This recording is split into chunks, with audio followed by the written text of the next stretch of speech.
आपको टिप्स ऐसी बताऊंगा जिनके ऊपर आप अमल करेंगे तो आप डेफ़िनेटली अपनी फ़ीस जो है वो मैनेज कर सकेंगे। जब आप यूके का प्रोसेस कर रहे हो ना, तो इस चीज़ को आप माइंड में रखें कि यार अगर आप ड्यूटीज़ करते हैं तो इवन 16 पाउंड्स तक भी नाइट में वेयर हाउस में आपको जो है वो सैलरी मिलती है। अस्सलाम वालेकुम। आज इस वीडियो में मैं आपको बेसिकली बताऊंगा कि यार किस तरह जो बैचलर के स्टूडेंट्स हैं वो अपनी फ़ीस को जो है वो मैनेज कर सकते हैं यूके के अंदर, क्योंकि बहुत सारे मेरे तवस्सुत से भी स्टूडेंट्स यूके के अंदर आए हैं, वो वाले स्टूडेंट्स के लिए भी, और स्पेशली जो अभी सितंबर इनटेक में स्टूडेंट्स आ रहे हैं उनके लिए ये वीडियो बड़ी इंपॉर्टेंट है। क्योंकि मुझे इस बात का आइडिया है कि बहुत सारे स्टूडेंट्स जो यूके के अंदर आते हैं वो most of the time middle class से ही बिलोंग करते हैं। तो अगर आप मिडिल क्लास से बिलोंग करते हैं तो आपकी कोशिश यही होती है कि यार पीछे से फ़ीस ना मंगवाएं, यहाँ से हम सारी फ़ीस जो है वो मैनेज करें।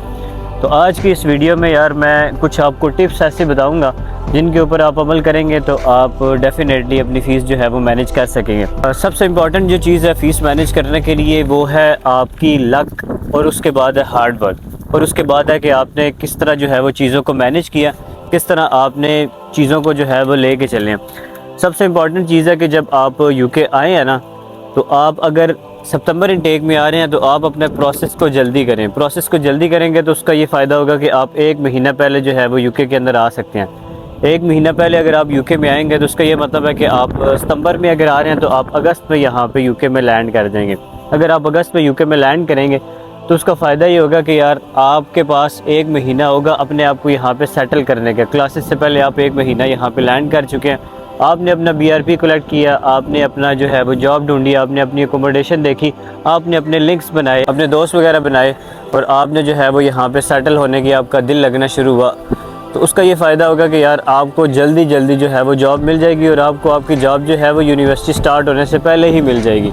और फिर बहुत सारे स्टूडेंट्स जो है वो यहाँ पे आके सिक्योरिटी करते हैं या कुछ डिलीवरी के काम भी करते हैं। डिलीवरी जो कि ऊबर ईट्स की तो अलाउ नहीं है, लेकिन बाकी रेस्टोरेंट के साथ डिलीवरी जो है वो स्टूडेंट्स को अलाउ होती है। तो बहुत सारे स्टूडेंट्स जो है वो डिलीवरी करते, सिक्योरिटी का बैच बनवाएंगे इस टाइम में, या डिलीवरी के लिए गाड़ी लेंगे, या इस तरह का काम आप यूनिवर्सिटी स्टार्ट होने से पहले ही कर लेंगे। तो उसका फ़ायदा ये होगा कि यार आपको आते साथ जो है वो जॉब मिल गई और आप सेटल होने की तरफ चले गए और आप पैसे कमाना शुरू हो गए। लेकिन अगर आप आएंगे सितंबर इनटेक में क्लासेस शुरू होने के हफ्ता बाद या बिल्कुल जी आज क्लासेस हैं तो आप कल जो है वो आ रहे हैं, तो फिर आपके पास इतना टाइम नहीं होगा। और जो नए स्टूडेंट्स जो है वो जो पहले आ चुके हैं वो सारी चीज़ें जो है वो उन्होंने कब्ज़ा कर लिया होगा, जॉब्स के ऊपर भी और बाकी सारी चीज़ों के ऊपर भी। आपका 1 महीना जो है वो इस तरह ज़ाया हो जाएगा। तो इस वजह से अगर आप सितंबर इनटेक का प्रोसेस कर रहे हैं तो कोशिश ये करें कि यार जल्दी जल्दी जो है वो यूके पहुंचने की कोशिश। दूसरी इंपॉर्टेंट चीज़ है कि जब आप यूके का प्रोसेस कर रहे हो ना, तो इस चीज़ को आप माइंड में रखें कि यार आपने फ़ीस जो है ना पहले साल की, अगर आप बैचलर स्टूडेंट्स हैं तो फ़ीस आपने मैक्सिमम जो है वो पे करनी है। मैक्सिमम पे करने का क्या मतलब है कि अगर आपकी 1 साल की फ़ीस तकरीबन 14-15 हज़ार पाउंड है ना, तो 14-15 हज़ार पाउंड से ज़्यादा वाली यूनिवर्सिटी में आप एडमिशन ही ना लें। अगर 14-15 हज़ार से ज़्यादा वाली जो है वो कोई यूनिवर्सिटी है तो फिर तो आपकी फ़ीस किसी सूरत मैनेज होना बहुत ही मुश्किल है। इससे कम जो है वो फ़ीस हो। आमतौर पे हमने जो अपने स्टूडेंट्स का एडमिशन कराया वो तकरीबन 11,000-12,000 से ज़्यादा हमने यूनिवर्सिटीज़ जो है वो नहीं सजेस्ट की स्टूडेंट्स को, क्योंकि इससे ज़्यादा फ़ीस मैनेज करना मैं ये समझता हूँ कि अभी इस सख्ती के दौर में ऑलमोस्ट इम्पॉसिबल सा हो चुका है। तो इस वजह से अगर आपकी फ़ीस जो है वो 12-13 हज़ार पाउंड से ज़्यादा है तो यार फिर आपके लिए मुश्किल हो जाएगा।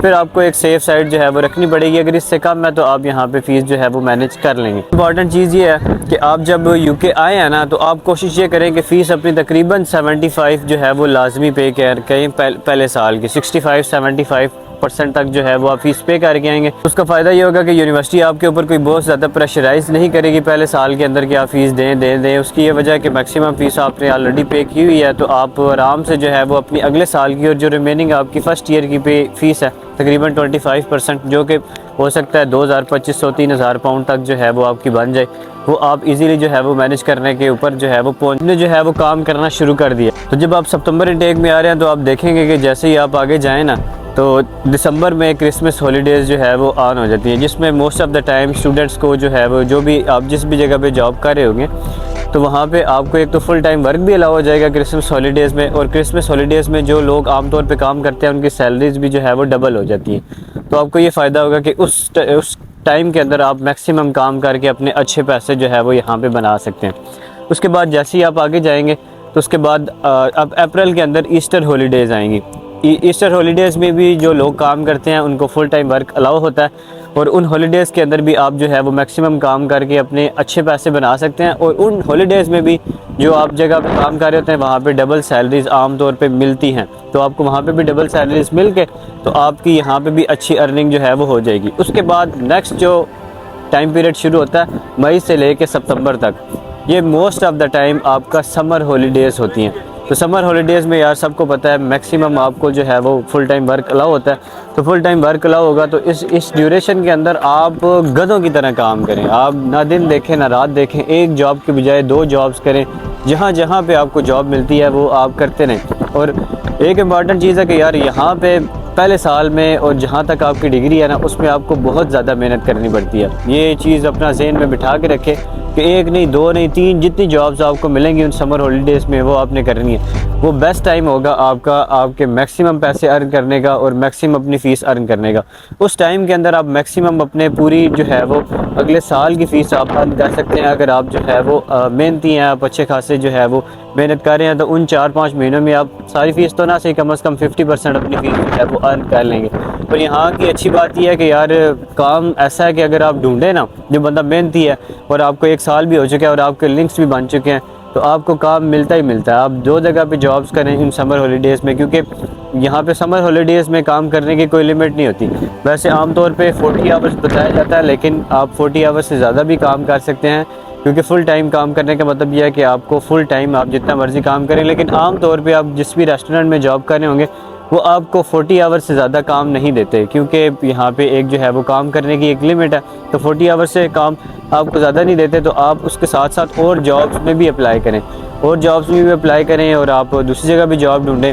और फिर मैक्सिमम कोशिश करें कि अगर आप थोड़े से हार्ड वर्कर हैं तो वेयर हाउस की जॉब्स जो है वो फाइंड आउट करें, या केयर होम की जॉब्स फाइंड करें, क्योंकि इनमें सैलरीज जो है वो ज़्यादा होती हैं। वेयर हाउस में आमतौर पर मैंने देखा कि 14 पाउंड 15 पाउंड भी लोगों को जो है वो मिल रहे होते हैं। तो आमतौर हाल होता है नाइट में अगर आप ड्यूटीज़ करते हैं तो इवन 16 पाउंड्स तक भी नाइट में वेयर हाउस में आपको जो है वो सैलरी मिलती है। तो इस तरह के काम करेंगे तो आपकी फ़ीस जो है वो ज़्यादा जल्दी से अर्न होगी, और ज़्यादा आपको जो है वो ज़्यादा पैसे आप इन समर हॉलीडेज़ में जो है वो कमा सकेंगे। आज की वीडियो में इतना ही यार, मज़ीद इसी तरह आपको गाइड करते रहेंगे। बहुत शुक्रिया, अल्लाह हाफ़िज़।